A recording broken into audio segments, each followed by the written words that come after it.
Assalamualaikum warahmatullahi wabarakatuh. Di sini saya akan menjelaskan tentang pengertian sumber belajar dan bentuk-bentuk sumber belajar. Yang pertama yaitu pengertian sumber belajar. Sumber belajar adalah semua sumber yang bisa digunakan setiap manusia yang melalui pesan, orang, bahan, dan lingkungan. Dengan sumber belajar ini, para peserta didik dan pendidik bisa mendapatkan informasi dengan mudah. Sumber belajar ini juga akan mempermudah metode pembelajaran yang tidak harus menggunakan alat-alat canggih seperti laptop, LCD, maupun yang lainnya.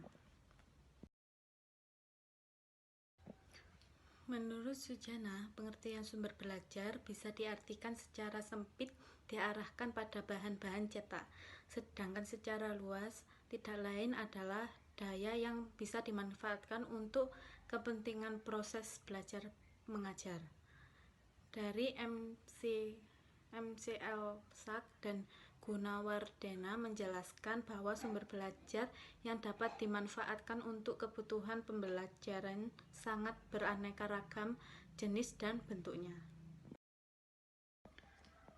Sumber belajar tersebut bukan hanya dalam bentuk bahan cetakan seperti buku teks, akan tetapi pembelajar dapat memanfaatkan sumber belajar yang lain seperti radio pendidikan, televisi, komputer, atau yang lain sebagainya, dalam upaya meningkatkan interaksi dan terjadinya umpan balik dengan peserta didik.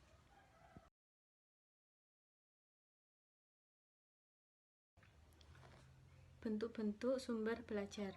Menurut Ahmad Sudrajat, sumber belajar dikategorikan menjadi 6 macam. Yang pertama yaitu pesan, yaitu informasi yang dapat disalurkan oleh komponen lain berbentuk ide, fakta, pengertian, dan data, dan juga dapat dijadikan bahan-bahan pembelajaran yang dapat diambil dari buku-buku seperti cerita rakyat, dongeng, legenda, dan lain sebagainya. Yang kedua yaitu orang. Orang memiliki atau banyak menyimpan banyak informasi dan tidak termasuk orang yang menjalankan fungsi pembangunan dan pengelolaan sumber belajar.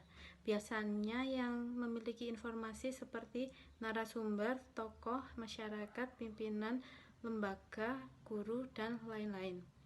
Yang ketiga yaitu bahan, sesuatu yang dapat disebut dengan software dan mengundang pesan yang dapat disajikan melalui alat, dapat digunakan atau disajikan seperti slide, film, gambar, dan lain sebagainya. Yang keempat yaitu peralatan, sesuatu yang dapat disebut dengan hardware yang dapat digunakan untuk menyalurkan pesan yang disajikan melalui software. Peralatan ini dapat digunakan melalui papan tulis, TV, laptop, dan lain sebagainya. Yang kelima yaitu teknik atau metode, prosedur yang disiapkan dalam penggunaan bahan pembelajaran, peralatan, situasi, dan orang yang akan menyimpan sesuatu pesan atau informasi. Yang keenam yaitu lingkungan, situasi yang ada pada sekitar kita dan di mana banyak pesan atau informasi yang disalurkan.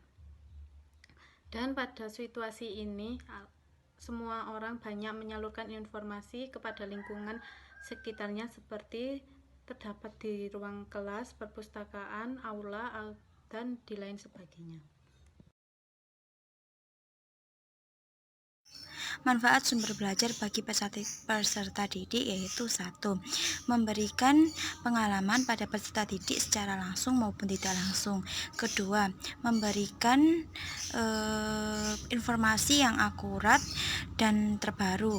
Ketiga yaitu agar dapat membantu siswa dalam memahami materi yang telah diberikan, dan keempat, agar siswa dapat berpikir kritis.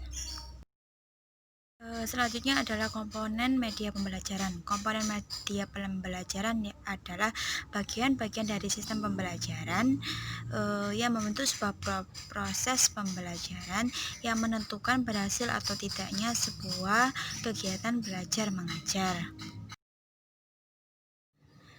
Selanjutnya adalah komponen-komponen pokok yang harus ada dalam sebuah pembelajaran.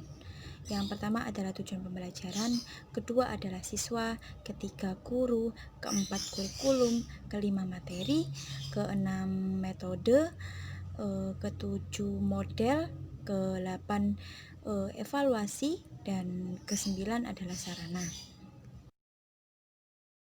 Komponen pembelajaran sebagai pendukung proses dari belajar mengajar memiliki beberapa macam. 1. Kurikulum. Kurikulum ini berarti sebuah rancangan pembelajaran. Kedua adalah pengajar. Pengajar di sini yang dimaksud adalah guru.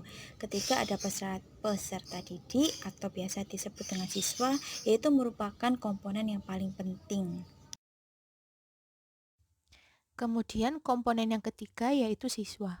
Siswa juga merupakan komponen yang sangat penting dalam suatu proses pembelajaran. Karena tanpa adanya siswa, maka proses pembelajaran tersebut tidak dapat berjalan sebagaimana mestinya. Kemudian yang keempat yaitu metode pembelajaran. Metode yang digunakan dalam pembelajaran dibagi menjadi dua, yaitu tanya jawab dan diskusi. Kemudian komponen yang kelima yaitu materi pembelajaran. Materi pembelajaran tentu harus ada sebagai komponen pembelajaran. Kemudian selanjutnya yang keenam yaitu evaluasi. Dalam proses pembelajaran harus dilakukan evaluasi. Hal ini bertujuan untuk mengetahui keberhasilan proses pembelajaran. Kemudian yang terakhir yaitu media pembelajaran. Sebagai komponen pembelajaran berfungsi untuk mendukung proses berjalannya kegiatan belajar. Di sini saya juga akan menjelaskan tentang media pembelajaran. Pengertian media pembelajaran menurut Latuheru yaitu semua alat bantu atau benda yang digunakan untuk kegiatan belajar mengajar dengan maksud menyampaikan pesan atau informasi pembelajaran dari sumber yang dimaksud di sini adalah guru maupun sumber lain kepada penerima. Dalam hal ini yang dimaksud itu adalah anak didik ataupun warga. Selanjutnya yaitu fungsi media pembelajaran. Fungsi media pembelajaran terdiri dari yang pertama, menangkap suatu objek atau peristiwa tertentu, kedua, memanipulasi keadaan, peristiwa atau objek tertentu, yang ketiga, kesempatan belajar yang lebih merata, yang keempat, pengajaran lebih berdasarkan ilmu, yang kelima, pemusat perhatian siswa, yang keenam, mengunggah emosi siswa, yang ketujuh, membantu siswa memahami materi pelajaran, yang kedelapan, membantu siswa mengorganisasikan informasi, yang ke-9 membangkitkan motivasi belajar siswa, yang ke-10 membuat pembelajaran menjadi lebih konkret, yang ke-11 mengatasi keterbatasan ruang, waktu, dan daya indera, yang ke-12 yaitu mengaktifkan pembelajaran, yang ke-13 mengurangi kemungkinan pembelajaran yang melalui berpusat pada guru, dan yang terakhir yaitu mengaktifkan respon siswa. Manfaat yang dapat diperoleh dari media pembelajaran yaitu yang pertama, pengajaran akan lebih menarik perhatian siswa sehingga dapat menumbuhkan motivasi belajar atau pengajaran lebih produktif. Yang kedua, bahan pengajarannya akan lebih jelas maknanya sehingga dapat lebih dipahami oleh para siswa dan memungkinkan siswa menguasai tujuan pengajaran lebih baik. Yang ketiga, pengajaran akan lebih bersifat langsung karena metode yang digunakan akan lebih bervariasi, tidak semata-mata komunikasi verbal melalui penuturan kata-kata oleh guru, melainkan mengajak siswa secara langsung untuk mengalami dan berinteraksi dengan sumber belajar. Yang keempat, siswa lebih banyak melakukan kegiatan belajar sebab tidak hanya mendengarkan uraian guru, tetapi juga aktivitas lain seperti mengamati, melakukan, mendemonstrasikan, dan lain-lainnya. Yang kelima yaitu memperjelas informasi belajar sehingga mudah dipahami siswa. Dan yang terakhir, membuat materi pelajaran yang bersifat abstrak menjadi lebih konkret. Yang selanjutnya yaitu sumber belajar sebagai media pembelajaran. Media pembelajaran digunakan dalam proses pembelajaran dengan menggunakan alat-alat grafis maupun elektronik untuk mempermudah serta mengefektifkan kegiatan belajar mengajar guna mencapai tujuan bersama. Dalam media pembelajaran, guru harus lebih memperhatikan komponen pada pembelajaran agar tujuan bersama dapat tercapai. Adapun komponen dalam media pembelajaran terdiri dari beberapa komponen. Yang pertama yaitu tujuan pembelajaran. Tujuan pembelajaran merupakan arah yang ingin dituju dari rangkaian aktivitas yang dilakukan dalam proses belajar mengajar. Yang kedua yaitu materi pembelajaran. Materi pembelajaran adalah pengetahuan, keterampilan, dan sikap yang harus dikuasai peserta didik dalam rangka memenuhi standar kompetensi yang telah ditetapkan. Materi pembelajaran menempati posisi yang sangat penting dari keseluruhan kurikulum yang harus dipersiapkan agar pelaksanaan pembelajaran bisa mencapai sasaran. Yang ketiga yaitu kegiatan pembelajaran. Kegiatan pembelajaran adalah suatu proses yang mengandung serangkaian kegiatan antara guru dan siswa atas dasar hubungan timbal balik yang berlangsung dalam situasi edukatif untuk mencapai tujuan tertentu. Yang keempat yaitu media dan sumber belajar. Sumber belajar adalah sesuatu yang dapat mengandung pesan untuk disajikan melalui penggunaan alat ataupun oleh dirinya sendiri, dapat pula merupakan sesuatu yang digunakan untuk menyampaikan pesan yang tersimpan di dalam bahan pembelajaran yang akan diajarkan. Sedangkan media pengajaran adalah merupakan wadah dari pesan. Materi yang ingin disampaikan adalah pesan pembelajaran dan tujuan yang ingin dicapai adalah proses dalam pembelajaran tersebut. Secara umum, media mempunyai manfaat memperjelas pesan agar tidak terlalu verbalitis, mengatasi keterbatasan ruang, waktu, tenaga, dan daya indera, menimbulkan gairah belajar, interaksi lebih langsung antara murid dengan siswa, antara murid dengan guru dengan sumber belajar. Dan yang terakhir yaitu evaluasi pembelajaran.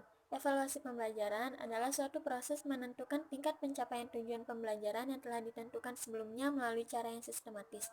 Evaluasi pembelajaran bertujuan untuk mengumpulkan informasi yang menjadi landasan dalam mengukur tingkat kemajuan, perkembangan, dan pencapaian belajar peserta didik, serta keefektifan pendidik dalam mengajar. Presentasi yang disampaikan dari kelompok 5, kurang lebihnya mohon maaf. Wassalamualaikum warahmatullahi wabarakatuh.